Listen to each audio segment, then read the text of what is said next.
내가 그를 나의 성산으로 인도하여 기도하는 내 집에서 그들을 기쁘게 할 것이며 그들의 번제와 희생은 나의 단에서 기꺼이 받게 되리니 이는 내 집은 만민의 기도하는 집이라 일컬음이 될 것임이니라. 아멘. 히브리 민족이 출애굽을 하고 광야 시내산에 도착하자 하나님은 십계명 곧 율법을 그들에게 주셨습니다. 그와 동시에 성막을 지으라는 명령도 함께 주셨습니다. 이스라엘 민족은 크게 두 줄기의 계열로 나눠지는데 하나는 율법의 줄기를 이어가는 예언자의 계열이고 또 하나는 성막을 중심으로 내려가는 제사장의 계열입니다. 삼성 물산하게 되면, 지금은 삼성이라 하게 되면 전자가 먼저 나와요. 삼성회사는 전자 계열만 있는 게 아닙니다. 거기는 여러 계열사가 있어요. 현대도 마찬가지고요. 우리 이 교회도 계열이 있습니다. 출애굽기 20장 보면은 십계명과 여러 가지 규례와 법들이 나오는데 율법에 대한 말씀보다는 성막에 대한 말씀이 훨씬 많이 나옵니다. 20장부터 보면은 십계명과 계명들은 얼마 안 나오지만 26장부터 출애굽기 4장까지 그 장대한 그 장관장에는 대부분 성전 짓는 이야기로 가득 채워 있습니다. 이것을 통해서 볼 때 하나님이 성전을 얼마나 사랑하시는가를 알게 됩니다. 하나님은 이스라엘 백성이 광야를 지날 때 성막을 짓게 하셨어요. 그리고 진을 치고 있을 때는 항상 성막이 이스라엘 진 가운데 있게 하셨고 동서남북으로 네 지파씩 나눠져 가지고 성막을 중심해서 막을 치게 했습니다. 즉 동네를 이루었다 이 말이에요. 이스라엘 백성에게 성막은 대단히 중요한 것이었습니다. 성막은 하나님을 상징하시는 거기 때문이었어요. 그들이 앞으로 행할 때도 맨 앞에 성막에 있는 언약궤가 성막이 나가고 그 뒤를 백성이 따라갔습니다. 전쟁할 때도 성막이 앞에 나갔고 하나님께서 이스라엘 백성을 위해서 싸워주심으로 그들은 항상 광야에서 가나안 땅에서 승리를 거뒀습니다. 앞서 나가신 하나님은 이스라엘 위해서 싸워주셨습니다. 진중에 계신 하나님으로 인해서 백성은 두려움을 떨치고 항상 승리를 가져왔습니다. 두려워하지 말라, 내가 너와 함께하리라. 하나님이 함께한 자는 두려울 필요가 없습니다. 성막이 뭡니까? 하나님이 계시는 것입니다. 솔로몬은 왕이 된 후에 자신이 살 궁전보다 먼저 성전을 건축했습니다. 물론 부왕 다윗이 지은 성전이 있었지만 다윗의 성전은 초라했어요. 그러나 이 솔로몬은 하나님이 거처할 성전을 먼저 지으셨습니다.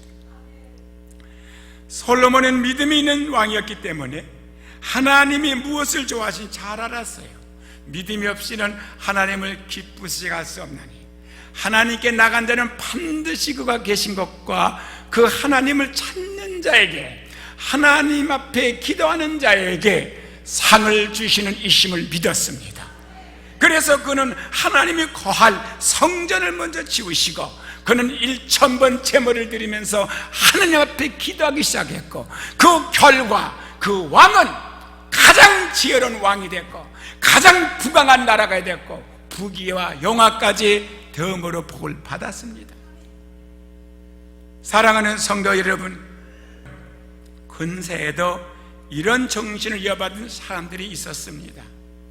신앙의 자유를 찾아 신대륙인 이 아메리칸 대륙으로 걷는 청교들이 바로 그런 사람들입니다.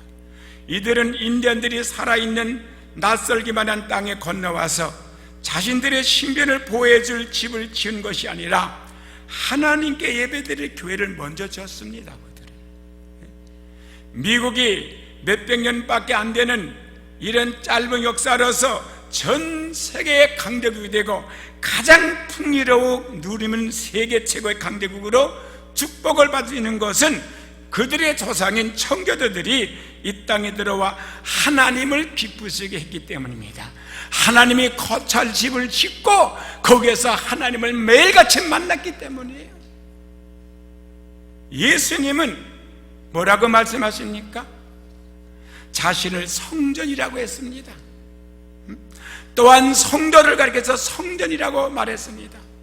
여러분과 나는 꼭 성전에 들어와서만 기도하는 게 아니라 여러분 자신이 성전이니 여러분 자신이 스스로가 마음속에 항상 쉬지 말고 기도해야 됩니다. 하나님과 교통해야 됩니다. 또 성전을 사랑하는 주님은 성도들을 성전만큼이나 사랑하고 기뻐하십니다. 하나님은 여러분을 기뻐하시고 하나님은 나를 기뻐하십니다. 언제 마음속에서 하나님과 더불어 교제할 때, 마음속으로 기도할 때 성도들도 주님을 닮아서 교회를 기뻐하고 좋아하고 사랑해야 합니다. 성도들을 사랑해야 되고 성전을 사랑해야 되고 교회 모임을 사랑해야 됩니다. 하나님이 왜 교회를 좋아하는지 몇 가지를 살펴봤습니다. 우선은 교회가 하나님께 예배 드릴 구별된 장소이기 때문에 하나님은 사랑하는 겁니다. 그래서 오늘 말씀에 네가 성전에서 기도할 때 내가 들어주겠다 그랬어요. 내가 바치는 제물도 내가 받겠다 그랬어요. 하나님이 왜 교회를 좋아하시는지 몇 가지를 살펴보겠는데, 첫째, 성별된 장소입니다. 하나님을 만나는 장소예요. 예? 여러분, 왜 만나는 장소가 필요합니까? 하나님 이 안에서 만나면 되지, 심령 속에서 만나면 되지. 이유가 있어요. 이스라엘 민족이 가나안 땅에는 우상들이 많이 있었습니다.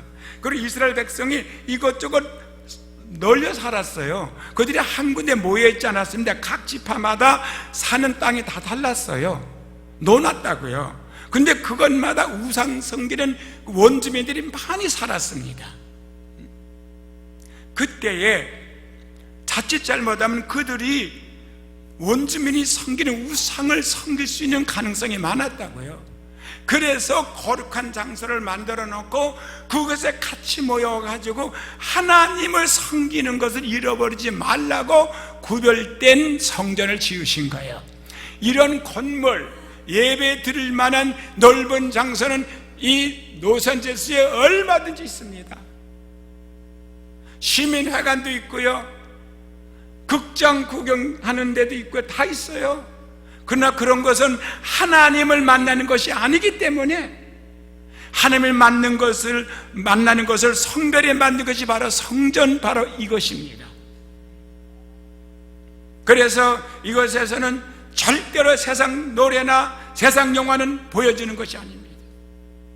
하나님께 찬양드리는 것이고 하나님께 기도드리는 것이고 말씀을 선포하는 것입니다.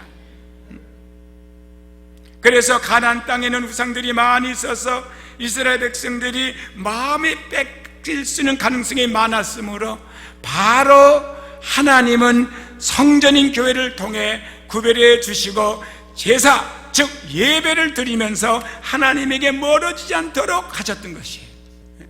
우리는 하늘나라의 시민권자입니다. 근데 이렇게 교회가 있고 여기 모여야 우리는 하늘나라의 시민권자가 하나라는 게 뭉쳐지지. 교회가 없으면은, 공동체라는 게 없어지면은 전국 시민권자라는 의식이 없어져 버리는 걸 우리가요. 그러면 마귀가 우리를 다 삼켜버려요. 그래서 하나님은 교회를 세우신 거고 공동체로 만든 것입니다. 우리는 모여야 되는 것이에요. 모임에 힘써야 되는 것이에요. 기도해야 되는 것이에요. 협력하고 도와야 되는 것입니다. 옛날 이스라엘 민족이 하나님의 백성이라고 했지만 10지파가 그들 나름대로 지역을 형성하고 있었고 각 지파가 독특성을 가지고 있어서 그들을 하나로 묶는 방법은 성전에 함께 모이는 예배밖에 없었어요. 그래서 수가성 여인이 예수님을 만나자 당신 유대인들은 예루살렘 성전이 있어가지고 거기서 모이는데 그리고 예배를 드리는데 우리는 나라가 갈라져 가지고 예루살렘을 못 가니까 우리는 사마리아 산상에서 우리는 예배를 드립니다. 어디서 드리는 게 옳습니까? 물었을 때 예수님 뭐라 그랬습니까? 예루살렘이 중요한 게 아니고 사마리아가 중요한 게 아니라 신령과 진정으로 예배드릴 사람을 하나님을 찾으신다는 거예요. 즉 말하자면은 하나님은 네 안에 와 계시겠다는 거죠. 근데 하나님이 내 안에 계시지만 내가 따로따로 이렇게 갈라져서 믿음 사람과 헤어져 살면 세상 사람이 내 주변에 더 많다 보니까 나도 모르게 세상 사람같이 달아가기 쉽기 때문에 믿는 사람이 모여야 된다 그 말이에요. 알겠죠? 목적은 거기 있는 거예요. 여러분이 혼자 독불장군 없다고 믿음 지키신 지 아십니까? 김연 목사도 나 혼자는 믿음을 못 지켜요. 여러분이 있어줘서 만나줘서 내 믿음을 지키는 것이죠. 여기 한 사람도 자기 신앙이 누구보다 월등하다고 당신 같은 사람 필요 없으면 안 돼요. 다 우리는 필요합니다. 눈이 귀 보고 너 필요 없어. 나 글을 다 읽어. 소리 못 들어 괜찮아. 그래서 귀가 필요 없습니까? 귀가 필요 있습니다.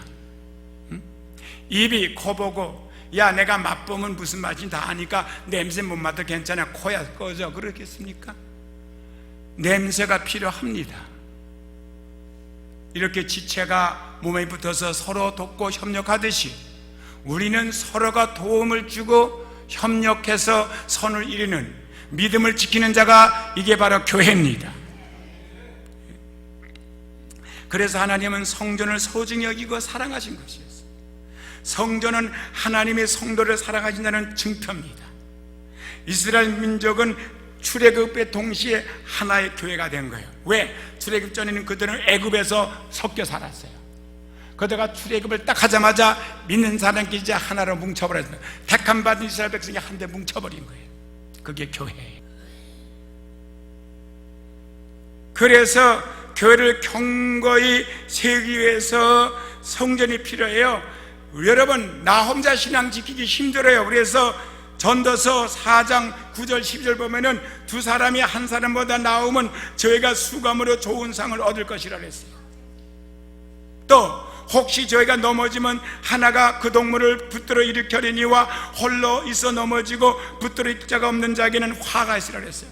여러분 혼자 신앙생활하다가 마귀한테 쏘가가지고 미혹당해가지고 너무나 힘들고 핍박당해가지고 하나님을 떠날 때 믿음의 동료자가 있어가지고 여러분을 권면하고 여러분들을 깨우쳐주고 여러분을 도와주게 되면 믿음을 지킬 수가 있지만 아무 도와줄 사람 없으면 여러분 타락하기가 쉬워요. 바로 그 말이에요. 그러니까 신앙생활이 둘이 같이 해야지 혼자 하는 게 좋은 게 아니에요. 두 사람이 함께 넣으면 따뜻하거니와 한 사람이면 어찌 따뜻할까? 맞는 말이에요. 추운 겨울에 두 사람이 되면 서로 의지하고 서로 따뜻해지지만 혼자 있으면 온몸이 다 추워요. 한 사람이면 폐가 끼니와 두 사람이면 누웅이 당하나니 삼겹살은 쉽게 끊어지지 아니하리라. 한 사람보다 두 사람이 낫고 두 사람보다 세 사람이 낫다는 말입니다. 여기는 나와 또 다른 사람, 거기에 주님이 함께 하시면 그게 삼겹줄이에요. 그래서 성경에 예수님께서 말씀하기를 두 사람이 합심하여 땅에서 풀면 하늘에 풀어지고 땅에서 묶으면 하늘에 묶여진다고 했습니다. 두 사람이 마음을 합심하여 무엇인지 구하든지 이루어진다고 했습니다. 두세 사람이 내 힘을 모인 곳에 내가 함께하리라고 하셨습니다. 이게 교회예요. 혼자 독립하려고 하지 마세요. 아무리 내가 기도 많이 하고 내가 아무리 믿음이 있다고 생각돼도 절대로 홀로 가는 자는 쓰러지고 무너집니다. 그러나 함께하는 자는 안 무너져요. 그래서 수반에서의 뭐라 하시면 2장 1절 2절 보게 되면, 야, 그날이 가까울수록, 그날이 뭡니까? 마지막 때가 가까울수록, 이 마지막 때는 사단이 득실 그리고 가장 강력하게 시험하고 핍박하고 유혹할 때라고요. 그러니까 우리는 쉽게 믿음에 떠나기 시대라고. 그러니까 그럴 때가 가까울수록 모임에 힘쓰라 그랬어. 모임에 힘쓰라. 너 홀로는 믿음 지키기 힘드니까 모여서 서로 믿음을 격려해주라는 뜻이에요. 모여가지고 헐뜯으라는 뜻이 아니에요. 여러분, 만약에 이번에 여러분이 교회를 헐뜯거나 성도를 헐뜯었으면 진짜 회개해야 돼. 하나님은 세우는 자지 허는 자가 아닙니다. 두 사람이 함께 누우면 따뜻하지만 한 사람이면 어찌 따뜻하겠어요? 히브리서 10장 24절 25절에도 똑같은 말을 했어요. 어떤 이와 같이 그때가 가까울수록 흩트는 자가 되지 말고 모이는 자가 되라 그랬습니다. 그러니까 교회는 모여야 되는 것이에요. 예배를 통해서 하나님과 인격적인 만남을 이룰 수 있는 공개적인 특별한 장소가 바로 교회입니다. 여기 오게 되면 하나님을 만나고 하나님을 만난 사람끼리 하나님의 만난 이야기를 나누는 것이에요. 할렐루야. 그러면 하나님의 이름을 모실 수 있는 성전은 어떻게 세워져야 됩니까? 그러면 첫째, 기도로 세워져야 돼요. 내 집은 만민이 기도하는 집이라. 그러면 기도가 뭡니까? 기도는 구하는 간구하고는 다른 것이에요. 그래서 성경에 보면 기도와 간구로 이렇게 딱 갈라집니다. 간구하기 전에 기도를 먼저 해야 된다는 말이에요. 이 기도는 뭐냐? 하나님과 나와의 대화고 교통이에요. 내 집은 만민이 기도하는 집이다. 내 집은 너희들이 와서 나하고 대화하는 것이라는 것이에요. 예수님 말씀하셨어요. 기도 생활을 하지 않으면 마음이 뜨거워질 수가 없어요. 여러분, 사랑하는 자고 자꾸 말을 해야 뜨거워지, 사랑이 뜨거워지지. 사랑하는 자가 멀리 떨어져가지고 말도 안 하면 점점 냉기고 점점 식어지죠, 사랑이. 하나님에 대한 사랑이 뜨거워지려면 자꾸 하나님과 대화를 나눠야 돼요. 그래서 교회를 하나님의 성전을 세울 수 있는 첫째 요소는 기도밖에 없습니다. 사단은 교회가 하나님의 성전이 되지 못하게, 성도들을 넘어뜨리고 기도하지 못하게 한 방해자입니다. 여러분들이 일 중에 가장 힘든 일이 뭔지 아십니까? 직장 생활도 아니고 사업도 아니에요. 기도 생활이 가장 힘들어요. 목회자가 사역 중에 가장 힘든 사역이 뭔지 아십니까? 신방 다니는 거, 설교하는 거 아니에요.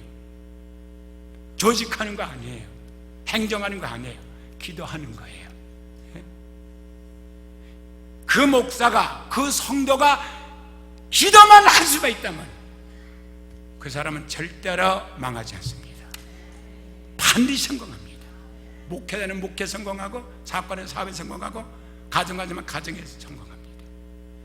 얼마나 사단이, 마귀가 기도 못하게 했는지, 기도 좀 하려고 그러면 이상하게 피하게 만들어요. 무릎 좀 꿇으라 그러면 또 그냥 또 어디 또 분적에 가늘질이 생기고. 그래서 오죽하면 바울이 그랬을까요? 하나님이 우리를 향한 뜻이 뭔지 아냐 그랬어. 세 가지가 있다 그랬어요. 하나님의 각 사람에게 대한 뜻이 다르겠지만 공통적으로 모두에게 향한 뜻은 똑같아요. 그건 세 가지입니다. 항상 기뻐하라.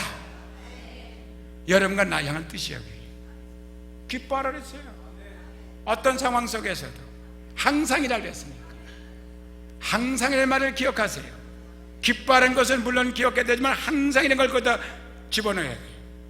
쉬지 말고 기도하라. 기도는 쉬어서는 안 된다는 거예요.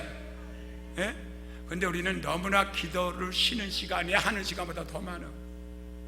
그래서 문제가 있는 겁니다. 하나님과 대화가 끊어졌어요. 그러니까 하나님과 열정이 식어졌어요. 그리고 마지막이 범사에 감사하는 거야. 왜? 쉬지 않고 기도하게 되면, 항상 기뻐하고 쉬지 않고 기도하게 되면 다 이루어지니까 감사할 것밖에는 안 생기는 거예요. 그래서 범사에 감사라는 거죠. 오직 하나님만이 도와주시세요. 그러니까 기도해야죠. 열심히 뛰어다니는 것보다 기도에 열심을 더하라 이 말이에요. 해결하려고 열심히 뛰어다니는 것보다 기도를 더 열심히 하라고요. 그래서 이 오픈된 거, 이 성전이. 할렐루야. 기도해야 되는 게 기도. 하나님을 대적하는 사단의 계기가 무너지게 되고 교회는 영적으로 튼튼하게 세워지는 걸 믿으시기 바랍니다. 할렐루야. 정말로 너희가 주 안에서와 그 힘의 능력으로 강건해지고 마귀의 계계를 능히 대적하기 위하여 하나님이 전신갑주를 입으라고 했어요. 그러면 종말이 언제야? 지금이 종말이에요. 종말은 어떤 때입니까? 마귀가 있는 힘을 다해서 믿는 사람을 타락시키는 때가 종말이에요. 그때 우리는 무슨 힘으로 강건해지라고? 주님 안에서. 그 힘이니까 주님의 힘으로 강건해지라 했지, 내 힘으로. 내 힘이면 돈 많으면 돈이 재력이 될 수 있고, 지식이 많으면 지식이 학력이 능력이 될 수 있고, 세상에 신분이 높아지면 권력의 능력이 될 수 있지만은 여기는 그런 능력이 아니고 그 힘, 하나님이 힘의 능력으로 강건해지라 그랬어. 그래서 마귀의 계기를 능히 대적할 수 있다고 했고 하나님의 전신까지 입으라 했어요. 그래서 우리의 싸움은 혈과 육에 대한 것이 아니라 그랬어. 정사와 권세와 이 어둠의 세상 주관자들과 하늘에 있는 악의 영들에게 대함이라 했어요. 어떻게 이길 거야 그들을? 하나님의 능력을 받아야지, 하나님의 권세를 받아야지 이기는 것이죠. 그러므로 하나님의 전신갑주를 입으라 그랬어요. 이는 악한 날에 너희가 능히 대적하고 원수를 모든 일을 행한 후에 하나님 앞에 서기 함이라. 그런즉 서서 진리로 너희 허리띠를 띠고 의의 흉패를 붙이고 평안의 복음에 예비한 것으로 신을 신고 모든 것 위에 믿음의 방패를 가지고 이로써 능히 악한 자의 모든 화전을 소멸하며 구원의 투구와 성령의 권꽃 하나님의 말씀을 가지라 했어요. 이게 근데 오늘은 이 방어하는 무기거든. 전부가 공격하는 무기가 아니어서 보면 이 방어하는 무기를 뭐라고 설명하려고 이거 쓴 게 아니에요. 이 모든 것보다 더 중요한 것은 기도가 없으면 그 방패가 아무 소용없다는 거예요. 그것 때문에 지금 이걸 읽어드린 거예요. 18절에 가서 모든 기도와 간구하되 무시로 성령 안에서 기도하고, 무시가 뭐야? 시간 제한 없이 지속적으로 하는 것이죠. 성령 안에서 기도하고 이를 위하여 깨우고 하기를 항상 힘쓰며 여러 성도를 위하여 구하고 그랬어요. 그럼 우리가 뭐 해야 돼? 목회가 뭡니까? 성도를 위해서 구하는 게 목회자지. 어떤 데는 제가 하나님 앞에 너무 미안해가지고 하나님 맡겨진 그 귀한 성도, 하나님이 얼마나 그들을 귀하겠는데 내가 그들을 위해서 기도를 적게 한 탓으로 이렇게 사단한테 그들이 고통을 당하고 너무너무 내가 창피한 게 아니라 그냥 하나님께 미안하고 그냥 부끄럽고 그런 게 많아요. 그러면 내가 결심해. 이제부터 내가 기도할 거야. 그러고는 금식을 또 한 며칠 해. 그럼 또 누가 와서 이거 먹어보시오. 저거 먹으면 또 홀딱 먹어보라. 이거 또 썩었네 썩어서. 이왕 한 번 먹은 거 이거 오늘 하루 종일 해야 이게 금식이지 뭐 금식이. 이제 다시 해야지. 근데 그날 또 치칸 먹어 또 그냥 또 깨진 거야. 쉽지 않아요 기도하는 게, 금식하고 기도하는 게. 그러니까 어렵지.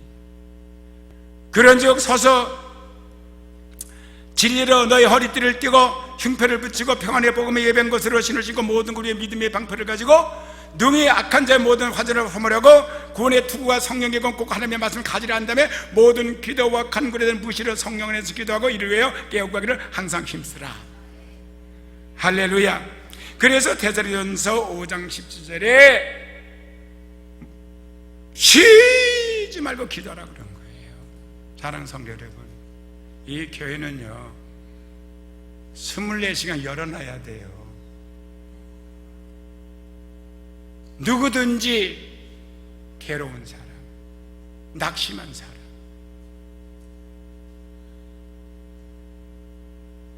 잠 못 자는 사람, 노래져 걸린 사람, 우울증 걸린 사람, 병든 사람, 사업하다가 부진해진 사람, 가정에 문제 있는 사람, 다 여기서 기도해야 해결받아요. 여기서 이 자리에 나와서 기도하시면 해결 받습니다. 저는 40년 동안 그 경험한 사람이에요. 나에게도 위협이 얼마나 많은지 몰라요. 정말 힘들 때가 많았어요. 그때마다 제단 앞에서 기도하면 해결됐어요. 앞으로도 될 것이고요. 절대로 기도하는 분은 염려하지 마세요. 반드시 하나님 이루어질 것입니다. 그러고요, 하나님도 기도하는 사람을 돌봐주신다고. 저도 보면 그렇게 열심히 기도하는 보면 내가 저분 위해서 기도 토해드려야겠다, 불같이 일어나요. 내 마음속에 내가 저분들을 기도하는데 내가 같이 응원을 기도 안 해주면 되겠냐 말이지. 내가 해야지. 그 저분들이 잘 돼야지 하는 똑같은 심정이에요. 그래서 제가 성경 말씀 한 군데 드리고 오늘 마치겠습니다. 이렇게 성경 말씀이 있어요. 너희는 여호와를 만날 만한 때에 찾으며 가까이 계실 때에 그를 부르라. 악인은 그 길을, 불의한 자는 그 행각을 버리고 여호와께로 돌아와라. 그게 뭐 돌아는 뭐야? 제단에 와서 기도하라는 거지. 그리하면 그가 긍휼히 여기시리라. 우리가 하나님께로 나와라. 우리 하나님께로 나와라. 그가 널리 용서하시리라. 여호와의 말씀에 내 생각은 너의 생각과 다르며 내 길은 너의 길과 달라서 하늘이 땅보다 높음 같이 내 길은 너의 길보다 높으며 내 생각은 너의 생각보다 높으니라. 비와 눈이 하늘에서 내려서는 다시 그리로 가지 않고 토지를 적시어 싹이 나게 하며 열매가 맺게 하여 파종하는 자에게 종자를 주며 먹는 자에게 양식을 준과 같이 내 입에서 나가는 말도 헛되이 내게로 돌아오지 아니하고 나의 뜻을 이루며 나의 명하여 보낸 일에 형통하리라. 할렐루야. 그 기도하면 된다 그랬잖아요. 그대로 되는 것입니다.